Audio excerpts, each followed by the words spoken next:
This evening hours, after we return from grazing, our sleeping shed is the way you can see.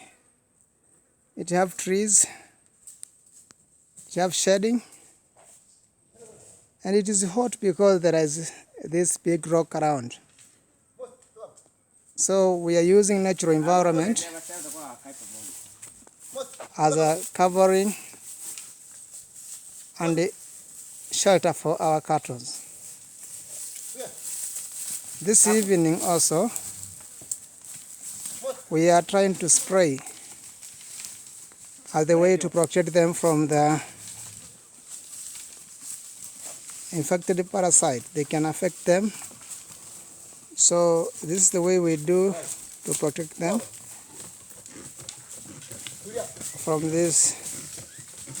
disease.